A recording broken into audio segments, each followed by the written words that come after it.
हैं कि जब आप भोजन करें कभी भी, तो भोजन का समय थोड़ा निश्चित करें। भोजन का समय निश्चित करें। ऐसा नहीं कि कभी भी कुछ भी खा लिया। हमारा ये जो शरीर है, ये कभी भी कुछ भी खा लेने के लिए नहीं है। इस शरीर में जठर है, मैंने आपसे कहा, उसमें अग्नि प्रदीप्त होती है। तो भागवती जी कहते हैं कि जब जठर में अग्नि सबसे ज्यादा तीव्र हो, उसी समय भोजन करें, तो आपका खाया हुआ एक एक अन्न का हिस्सा पाचन में जाएगा और रस में बदलेगा, और रस में से मांस, मज्जा, रक्त, वीर्य, मल, मूत्र, मेद और आपकी अस्थियां, इनका विकास होगा। तो कभी भी कुछ ना खाएं। ये पद्धति भारत की नहीं है, ये यूरोप की है। यूरोप में डॉक्टर्स हैं, वो हमेशा कहते हैं कि थोड़ा थोड़ा खाते रहो, कभी भी खाते रहो। हमारे यहां ये नहीं है, थोड़ा थोड़ा खाते रहो, कभी भी खाते रहो। आपको दोनों का अंतर समझाना चाहता हूं। भागवत जी कहते हैं कि खाना खाने का समय निर्धारित करें, और समय निर्धारित होगा उससे जब आपके पेट में अग्नि की प्रबलता हो, जठर अग्नि की प्रबलता हो। भागवत जी ने इस पे बहुत रिसर्च किया, और वो कहते हैं कि 1.5-2 साल के रिसर्च के बाद उनको पता चला कि जठर अग्नि कौन से समय सबसे ज्यादा तीव्र होती है। जठर अग्नि कौन से समय सबसे ज्यादा तीव्र होती है? तो वो कहते हैं कि जब सूर्य का उदय होता है, सूर्य का जब उदय होता है, तो सूर्य के उदय होने से लगभग 2.5 घंटे तक जठर अग्नि सबसे ज्यादा तीव्र होती है। सूर्य के उदय होने से, सूर्य का उदय होना आप चेन्नई के हिसाब से सोच लीजिए, मान लीजिए 7 बजे, तो 7 बजे से लेकर 9:30 बजे तक जठर अग्नि सबसे ज्यादा तीव्र होगी। हो सकता है यही सूत्र अरुणाचल प्रदेश में मैं बात करूं तो वो 4 बजे से 6:30 का समय आ जाएगा, क्योंकि अरुणाचल प्रदेश में सूर्य 4 बजे निकल आता है। अगर मैं सिक्किम में बात करूंगा तो और 15 मिनट पहले हो जाएगा, और यही बात अगर मैं गुजरात में जाकर करूंगा तो आपसे समय थोड़ा भिन्न हो जाए। तो सूर्य के साथ इसको ध्यान रखें। तो सूर्य का उदय जैसे ही हुआ, उससे अगले 2.5 घंटे तक जठर अग्नि सबसे ज्यादा तीव्र होती है।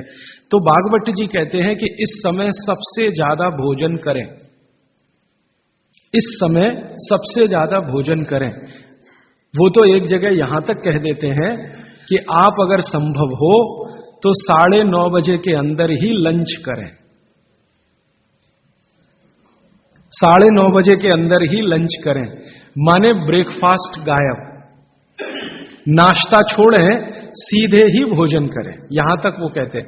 वो ये कहते हैं कि सुबह 9:30 बजे तक अगर आपने भरपेट भोजन किया है तो इसमें से जो कुछ भी बनेगा वो एक एक बूंद, एक एक अन्न का टुकड़ा, एक एक दाने का टुकड़ा आपके शरीर के लिए उपयोगी होगा। क्यों? क्योंकि वो कहते हैं कि सुबह 7 बजे से, आपके हिसाब से मैं कह रहा हूं, 7 बजे से 9:30 जठर अग्नि बहुत तीव्र होती है। भागवत जी ने एक और रिसर्च किया था कि शरीर के जो अलग अलग अंग हैं, जैसे हृदय है, हृदय, और जैसे जठर है, जठर, जैसे किडनी है, जैसे लीवर है, इनके काम करने का अलग अलग समय है। जठर अग्नि के काम करने का सबसे अच्छा समय है 7 से 9:30, सूर्योदय से 2.5 घंटे तक। फिर इसी तरह से हृदय, हृदय के काम करने का समय है सबसे ज्यादा ब्रह्म मुहूर्त से 2.5 घंटे पहले। ब्रह्म मुहूर्त आप समझते हैं 4, 4:30, तो 2, 2:15 बजे, 1:30 बजे से लेकर 4 बजे के बीच में हार्ट सबसे ज्यादा सक्रिय होता है, और सबसे ज्यादा हार्ट अटैक उसी समय में आते हैं। किसी भी डॉक्टर से पूछ के देख लीजिए, क्योंकि हृदय जब सबसे ज्यादा सक्रिय होगा तो हृदय घात भी उसी समय होगा। इसलिए 99% हार्ट अटैक अर्ली मॉर्निंग्स में ही होते हैं, क्योंकि हृदय के काम करने का उस समय सक्रियता सबसे ज्यादा है। इसी तरह हमारा लीवर है, इसी तरह किडनी है। इसकी पूरी एक सूची मैंने बनाई है, बाहर पुस्तकों में है, इसलिए विस्तार में मैं नहीं जाता। संकेत के लिए आपसे कह रहा हूं कि हर शरीर के अंग का काम करने का एक निश्चित समय है, प्रकृति ने तय किया है, उसको भगवान ने तय किया है। तो आपका जठर अग्नि है, ये सबसे अच्छा 7 से 9:30। तो आप भरपेट खाना खाइए, ठीक है। फिर आप बोलेंगे जी दोपहर को भूख लगी तो थोड़ा और खा लीजिए, लेकिन भागवत जी कहते हैं कि सुबह का खाना सबसे ज्यादा, अगर आज की भाषा में मैं कहूं तो आपका जो ब्रेकफास्ट है ना, वो हैवियर से हैवियर होना चाहिए, भारी से भारी ब्रेकफास्ट। जितना खाते हैं ज्यादा भी खा लीजिए, कोई फर्क नहीं पड़ता। सुबह के नाश्ते में भरपेट खाइए। फिर वो कहते हैं दोपहर का भोजन अगर आप कर रहे हैं तो इसको थोड़ा कम करिए नाश्ते से। दोपहर का भोजन नाश्ते से कुछ कम करिए, 1/3 कम कर दीजिए। और रात का भोजन दोपहर के भोजन का 1/3 कर दीजिए। अब सीधे से मैं कहता हूं, अगर आप सवेरे 6 रोटी खाते हैं तो दोपहर को 4 ले लीजिए और शाम को 2 ले लीजिए। अगर आपको आलू का पराठा खाना है या गोभी का पराठा खाना है, आपकी जीभ स्वाद के लिए मचल रही है, तो बागवती जी कहते हैं कि सब कुछ सवेरे खाओ। आलू का पराठा भी खाओ, गोभी का पराठा भी खाओ, मूली का पराठा खाओ, जो आपको खाना है। हालांकि जैन है तो आलू का पराठा तो निषिद्ध है, मूली का भी निषिद्ध है आपके लिए। फिर अगर जो जैन नहीं है उनके लिए आपको जो ज्यादा अच्छा लगता है खाने में, मैं आपको एक वाक्य में कहता हूं, जो चीज सबसे ज्यादा पसंद है वो सुबह खाओ। रसगुल्ला पसंद है तो सुबह खाओ, रबड़ी खानी है तो पसंद है तो सुबह खाओ, जलेबी खानी है तो सुबह खाओ, इमरती खानी है तो सुबह खाओ। जो भोजन आपको सबसे ज्यादा पसंद है वो सुबह खाओ, पेट भर के खाओ। वो ये कहते हैं कि इसमें छोड़ने की जरूरत नहीं है, पेट भर के खाओ तो पेट की संतुष्टि हुई, मन की भी संतुष्टि होती है। और बागवती जी कहते हैं कि भोजन में मन की संतुष्टि पेट की संतुष्टि से ज्यादा बड़ी है। मन हमारा जो है ना, ये खास तरह की वस्तुओं से या हार्मोन से या एंजाइम से संचालित है। मन को आज की भाषा में डॉक्टर्स लोग जो गिनते हैं ना, हालांकि वो है नहीं, लेकिन उन्होंने जो कहा है वो पीनियल ग्लैंड के बारे में है। ये जो पीनियल ग्लैंड है ना, इसमें से बहुत सारा रस निकलता है, जिनको हम हार्मोन्स कह सकते हैं, कुछ एंजाइम्स हैं।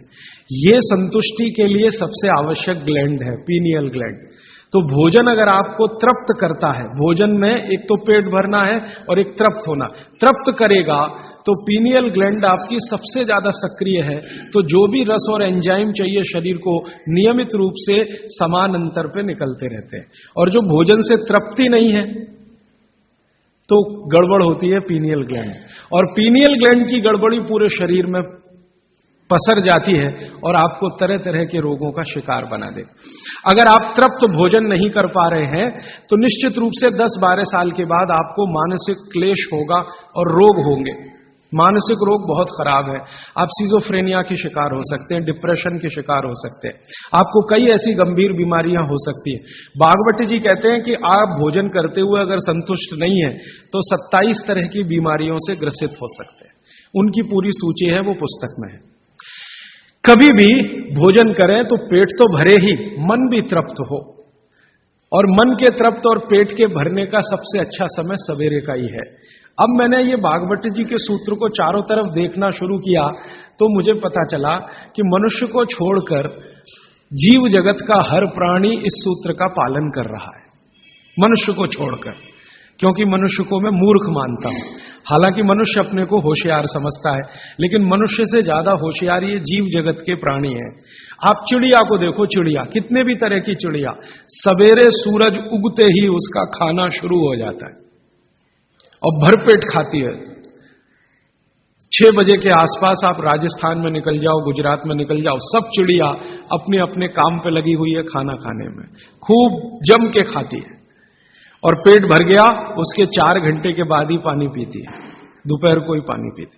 गाय को देखो, सुबह उठते ही सूरज जैसे ही निकलेगा गाय का खाना शुरू हो जाएगा, भैंस का खाना शुरू हो जाएगा, बकरी, बकरे, भेड़, गधा, घोड़ा सब सुबह उठते ही खाना खाना शुरू करेंगे और पेट भर के खाएंगे, छक के खाएंगे, फिर दोपहर को आराम करेंगे। तो ये सारे जानवर, सारे जीव जंतु, आप सांप को देखो, बिच्छू को देखो, कीड़ी को देखो, चींटी को देखो, चींटे को देखो, सब जानवर, सब जीव जंतु जो हमारी आंखों से दिखते हैं, जो नहीं भी दिखते हैं, ये सबका भोजन करने का समय सवेरे सूर्योदय का ही है। सूर्योदय के साथ ही ये सब भोजन करते हैं, इसलिए ये हमसे ज्यादा स्वस्थ रहते हैं। मैंने आपको कई बार ये कहा है, आप उसको हंस देते हैं, किसी भी चिड़िया को डायबिटीज नहीं होता, किसी भी बंदर को हार्ट अटैक नहीं आता। बंदर तो आपके नजदीक है ना शरीर रचना में, बस बंदर और आप में एक ही अंतर है कि उसको पूंछ है, आपको नहीं है। बाकी सब कुछ एक ही है। आपका हृदय बंदर का हृदय, आपका लीवर बंदर का लीवर, आपकी किडनी बंदर की किडनी, सब कुछ समान है। मां का गर्भाशय, बंदरिया का गर्भाशय, सब समान है। एक ही अंतर है, उसको पूछे, आपको नहीं है। तो ये बंदर को कभी भी डायबिटीज नहीं, आर्थराइटिस नहीं, कोई कुछ नहीं, कोई कुछ नहीं। मेरे एक बहुत अच्छे मित्र हैं डॉक्टर रविंद्रनाथ शानबाग, वो रहते हैं कर्नाटक में। कर्नाटक में एक उडुपी नाम की जगह है, वहां रहते हैं। बहुत बड़े प्रोफेसर हैं, मेडिकल कॉलेज में काम करते हैं। उन्होंने एक बड़ा गहरा रिसर्च किया। उन्होंने कहा कि मैंने जिंदगी भर, माने 15-16 साल उन्होंने एक रिसर्च किया कि बंदर को बीमार बनाओ, क्योंकि उन्होंने बहुत सारे वैज्ञानिकों से यह सुन रखा है कि बंदर बीमार नहीं होता, और बीमार होगा तो मरेगा ही, जीवित नहीं रहेगा। तो बंदर को बीमार बनाओ। तो उन्होंने तरह तरह के वायरस और बैक्टीरिया बंदर को डालना शुरू किया, कभी इंजेक्शन के माध्यम से, कभी किसी माध्यम से। वो कहते हैं कि मैं 15 साल असफल रहा, बंदर को कुछ नहीं हो सकता। और मैंने कहा कि आपने ये बता दिया कि ठीक है बंदर को कुछ नहीं हो सकता। वो कहते हैं कि मैंने बहुत कोशिश किया कि उसके ब्लड का कोलेस्ट्रॉल बढ़ा दूं, बढ़ता ही नहीं। तब उन्होंने एक दिन रहस्य की बात बताई, वो आपको भी मैं बता देता हूं कि बंदर का जो ब्लड है ना, उसका RH फैक्टर दुनिया में सबसे आदर्श है। और आपका RH फैक्टर जब नापता है ना कोई डॉक्टर, तो बंदर से ही कंपेयर करता है, वो बताता नहीं आपको, ये अलग बात है। कंपैरिजन बंदर से ही होता है। कारण उसका है कि उसको कोई बीमारी आ नहीं सकती, ब्लड में कोलेस्ट्रॉल बढ़ता नहीं, ट्राइग्लिसराइड कभी बढ़ता नहीं, डायबिटीज कभी होती नहीं, शुगर कितनी भी बाहर से इंट्रोड्यूस करो उसके ब्लड में टिकती नहीं। तो वो प्रोफेसर साहब कहते हैं यार ये सब एक ही चक्कर है कि बंदर सवेरे ही सवेरे भरपेट खाता है, जो आदमी नहीं खा पाता। तो वो प्रोफेसर रविंद्रनाथ शानबाग ने कुछ अपने मरीजों को कहा कि देखो भैया, बंदर की तरह से खाओ, माने सुबह सुबह भरपेट खाओ। तो उनके कई मरीज हैं जिन्होंने पर उन्होंने एक्सपेरिमेंट किया, और वो मरीज बताते हैं कि जब से उन्होंने सुबह भरपेट खाना शुरू किया, किसी की डायबिटीज माने शुगर कम हो गई, किसी का कोलेस्ट्रॉल कम हो गया, किसी के घुटने का दर्द कम हो गया, किसी के कमर का दर्द कम हो गया, किसी का कुछ, गैस बनना बंद हो गई, पेट में जलन होना बंद हो गई, नींद अच्छी आने लगी, वगैरह वगैरह सारे इंप्रूवमेंट वो बोलते हैं होते हैं। तब से वो चिल्ला चिल्ला कर कहते हैं, और ये बात भागवत जी 3500 साल पहले कहते हैं कि सुबह का खाना सबसे अच्छा, माने सबसे ज्यादा खाना है, सबसे अच्छा खाना है, जो भी स्वाद आपको लगता है वो सुबह ही खाइए। तो सुबह का खाना फिक्स करिए, समय तय करिए। तो समय मैंने आपको बता दिया, सूरज उगा और 2.5 घंटे तक, माने 9:30 बजे तक, ज्यादा से ज्यादा 10 बजे तक आपका भोजन हो जाना चाहिए। और ये भोजन तभी होगा जब आप नाश्ता बंद करेंगे।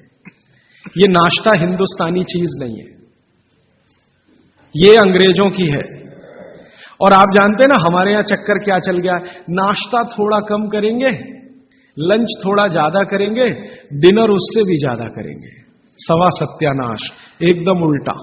भागवत जी कहते हैं कि नाश्ता सबसे ज्यादा करो, लंच उससे कुछ कम करो, डिनर सबसे कम करो। हमारा बिल्कुल उल्टा चक्कर है, डिनर सबसे ज्यादा, लंच उससे कुछ, और नाश्ता सबसे कम। ये अंग्रेज और अमरीकियों के लिए नाश्ता कम है। कारण पता है, वो लोग नाश्ता हल्का ही करें तो उनके लिए अच्छा है, हमारे लिए नाश्ता ज्यादा ही करना बहुत अच्छा है। कारण उसका एक ही है कि अंग्रेजों के देश में सूर्य नहीं निकलता, साल में 8-8 महीने तक सूरज के दर्शन नहीं होते। और ये जो जठर अग्नि है ना, ये सूरज के साथ सीधे संबंधित है। जैसे जैसे सूर्य तीव्र होगा अग्नि तीव्र होगी, जैसे जैसे सूर्य कम होगा अग्नि भी कम होगी। तो यूरोप और अमेरिका में सूरज निकलता नहीं, साल में 8-8 महीने बर्फ पड़ती है, -40 डिग्री सेंटीग्रेड तापमान होता है। तो वहां जब सूरज है नहीं तो जठर में अग्नि हो नहीं सकती, तो वो नाश्ता हैवी नहीं कर सकते, करेंगे तो उनको तकलीफ हो जाएगी। इसलिए मैंने सबसे पहले दिन जो सूत्र बोला था, अपनी आबो हवा, अपना पर्यावरण, अपना वातावरण, अपनी तासीर, इसको ध्यान में रखकर ही चलें। तो आपके देश की जो आबो हवा और तासीर है वो ये कि हर दिन सूरज निकलता है, सुबह निश्चित रूप से निकलता है, अगले दिन भी निकलेगा, करोड़ों साल से निकल रहा है, अगले करोड़ों साल तक निकलेगा। इसलिए भारत में every morning is good morning. सभी सुबह अच्छी है। यूरोप वाले तरसते हैं गुड मॉर्निंग के लिए, अच्छी सुबह होती नहीं वहां, इसलिए हर एक आदमी दूसरे को विश करता है, may I wish you to have a good morning, इसलिए वो गुड मॉर्निंग वाले लोग हैं। हमारे यहां तो every morning is good morning, तो हम गुड मॉर्निंग में क्यों फंसे हुए हैं? तो गुड मॉर्निंग से निकलिए, नमस्ते में आइए, नमस्कार में आइए, वड़क्कम में आइए। ये गुड मॉर्निंग आपके लिए काम की चीज नहीं है, और ये गुड मॉर्निंग जुड़ी हुई है आपके पेट से। जितनी अच्छी सुबह होगी, माने सूर्य जितना अच्छा होगा, उतनी तीव्र जठर अग्नि होगी, उतना ही अच्छा भोजन करिए। तो वो कहते हैं कि सुबह का खाना आप भरपेट खाइए, माने नाश्ते को लंच में बदल दीजिए, ठीक है, 9:30 बजे तक, 10 बजे तक ज्यादा से ज्यादा। फिर आप इसमें तर्क और कुतर्क मत करिए, जी हमको दुकान जाना है, हमको ऑफिस जाना है, हमको दुनियादारी संभालनी है, किसके लिए? इसी पेट के लिए ना। ये दुनियादारी कर किसके लिए? आप इसी पेट के लिए ना। तो पेट तो दुरुस्त होने के लिए भागवत जी कह रहे हैं कि भाई इसको संभाल लो तो दुनियादारी संभलती है। और ये गया तो दुनियादारी संभाल के करेंगे क्या? मान लीजिए पेट ठीक नहीं है, स्वास्थ्य ठीक नहीं है, आपने 10,000 करोड़ कमा लिया, क्या करेंगे? डॉक्टर को ही देंगे ना। तो डॉक्टर को देने से अच्छा किसी गौशाला वाले को दे दीजिए, पेट दुरुस्त कर लीजिए। तो पेट आपका है तो दुनिया आपकी है, ये आप जान लीजिए। इसलिए पेट को दुरुस्ती के लिए भागवत जी कहते हैं सुबह का खाना भरपेट खाइए, माने आप बाहर निकलें घर के तो छक्कर खाना खा के निकलिए, भोजन करके ही निकलिए। दोपहर को 12 बजे से 1 बजे के बीच में जठर अग्नि की तीव्रता कम होना शुरू होती है, तो उस समय थोड़ा कुछ हल्का खाएं, माने जितना सुबह खाया उससे कुछ कम खाएं तो अच्छा है, ना खाएं तो और भी अच्छा है। खाली फल खा लें, जूस पी लें, दही पी लें, मट्ठा पी लें, आदि आदि। शाम को फिर खाएं। अब शाम का भागवत जी कहते हैं कि आपने एक चीज देखी है ना, वो बहुत प्रकृति से सीखने की जरूरत है। दीपक भरा तेल का दीपक आप जलाना शुरू करिए तो पहली लौ खूब तेजी से जलेगी, ठीक है, और अंतिम लौ भी तेजी से जलेगी। माने दीपक जब बुझने वाला होगा तो बुझने से पहले वो बहुत तेज जलेगा। यही पेट का भी नियम है। जठर अग्नि सुबह सुबह बहुत तीव्र होगी और शाम को जब सूर्यास्त होने जा रहा है तब भी तीव्र होगी, बहुत तीव्र होगी। तो कहते हैं शाम का खाना सूरज के रहते रहते खा लो, सूरज डूबा तो अग्नि भी डूबी। तो वैसे तो जैन दर्शन में कहा है रात्रि भोजन निषेध है, भागवत जी भी यही कहते हैं, तरीका अलग है बस। आप अहिंसा के लिए कहते हैं, वो स्वास्थ्य के लिए कहते हैं। वो ये कहते हैं शाम का खाना तो सूरज डूबने के बाद दुनिया में कोई नहीं खाता। गाय को खिला के देख लो, नहीं खाएगी, भैंस भी नहीं खाती, खिला के देख लो, बकरी भी नहीं खाएगी, बकरा गधे को खिला के देख लो, खाता नहीं, हाँ बिल्कुल नहीं खाता। आप खाते हैं तो आप अपने को कंपेयर कर लीजिए कि किसके साथ हैं आप। कोई जानवर, कोई जीव राशि सूरज डूबने के बाद खाती नहीं, तो आप क्यों खा रहे हैं? प्रकृति का नियम भागवत जी कहते हैं पालन करिए, माने रात का खाना जल्दी कर दीजिए सूरज के रहते रहते। माने 5-6 बजे के आसपास आपके यहां सूरज डूबता है, 6 बजे या 6:30 बजे, वही समय सबसे अच्छा है डूबने से पहले। अब कितना पहले? तो भागवत जी ने उसका कैलकुलेशन दिया 40 मिनट पहले। सूरज डूबने का समय पता कर लीजिए, चेन्नई में सूरज शाम को 7 बजे डूब रहा है तो 6:20 तक, 6 बजे डूब रहा है तो 5:20 तक। ये हिंदुस्तान के किसी भी कोने में चले जाइए, सूरज डूबने से 40 मिनट पहले का ही निकलेगा। तो 40 मिनट पहले शाम का खाना खा लीजिए और सुबह का तो सूरज निकलने के 2.5 घंटे तक कभी भी खा लीजिए, दोनों समय पेट भर के खा लीजिए। फिर कहेंगे जी रात को क्या? तो रात के लिए भागवत जी कहते हैं कि एक ही चीज है रात के लिए कि आप कोई तरल पदार्थ ले सकते हैं, जिसमें सबसे अच्छा उन्होंने दूध कहा है। साध्वी जी तो वो भी नहीं ले सकते, साधु तो वो भी नहीं ले सकते, लेकिन आप गृहस्थी लोग हैं तो इतनी छूट चाहें तो आप ले सकते हैं। भागवत जी कहते हैं कि शाम को सूर्य डूबने के बाद, मैंने आपको कल कहा था, हमारे पेट में जठर स्थान में कुछ ऐसे हार्मोन्स या एंजाइम्स या रस पैदा होते हैं जो दूध को पचाते हैं। इसलिए वो कहते हैं सूर्य डूबने के बाद जो चीज खाने वाली है वो दूध है, या पीने वाला है वो दूध है। तो रात को दूध रख लीजिए, 6 बजे तक भरपेट खाना रख लीजिए। सुबह का खाना अगर आपने 9:30 10 बजे खाया तो शाम को 6 बजे खूब अच्छी सी भूख लगेगी। फिर आप कहेंगे जी हम तो दुकान पे बैठे हैं 6 बजे, तो डब्बा मंगा लीजिए, दुकान में डब्बा आ सकता है। हाँ, डब्बा आने में कोई तकलीफ नहीं है। दुकान में आप 6 बजे बैठे हैं, डब्बा आपका आ सकता है। और मैं आपको हाथ जोड़कर कह रहा हूं, आप में से कोई भी डायबिटिक पेशेंट है, कोई भी अस्थमेटिक पेशेंट है, किसी को भी बात का गंभीर रोग है, आज से ये सूत्र चालू कर दीजिए। 3 महीने बाद आप खुद मुझे फोन करके कहेंगे राजीव भाई पहले से बहुत अच्छा हूं, शुगर लेवल कम हो रहा है, अस्थमा मेरा पहले से कम हो रहा है, ट्राइग्लिसराइड चेक कर लीजिए और इस सूत्र को शुरू कर दीजिए। 3 महीने बाद फिर चेक करा लीजिए, पहले से कम होगा। VLDL LDL आज चेक कर लीजिए, 3 महीने बाद फिर चेक करा लीजिए, बहुत तेजी से घटेगा। HDL आज चेक करा लीजिए, 3 महीने बाद चेक करा लीजिए, बहुत तेजी से बढ़ेगा। और HDL बढ़ना ही चाहिए, LDL VLDL कम होना चाहिए। तो ये सूत्र भागवत जी का जितना संभव हो आप ईमानदारी से पालन करिए, वो आपको स्वस्थ रहने में बहुत मदद करेगा। अब इसके आगे का एक सूत्र भागवत जी कहते हैं कि जब भी आप खाना खाएं तो हर समय ये बात का ध्यान रखें, हर समय, कि 2 ऐसी विरुद्ध वस्तुएं एक साथ ना खाएं जिनका गुण और स्वभाव एक दूसरे के विपरीत है। 2 विरुद्ध वस्तुएं एक साथ कभी भी ना खाएं, ये है सीधा सीधा सूत्र। अब आप कहेंगे हमें पता नहीं विरुद्ध वस्तुएं क्या हैं। मैं कुछ विरुद्ध वस्तुओं की सूची बता देता हूं। डिटेल सूची तो भागवत जी ने बताई है। 103 वस्तुएं हैं जो एक दूसरे के एकदम खिलाफ हैं। 103 वस्तुएं, जैसे सबसे पहली वस्तु उन्होंने बोली है प्याज और दूध, दोनों एक दूसरे के जानी दुश्मन हैं। दूध और प्याज साथ में खाया तो 20 बीमारियां आने ही वाली हैं। सबसे ज्यादा बीमारियां आएंगी त्वचा की। आपको सोराइसिस होगा, आपको एक्जिमा होगा, आपको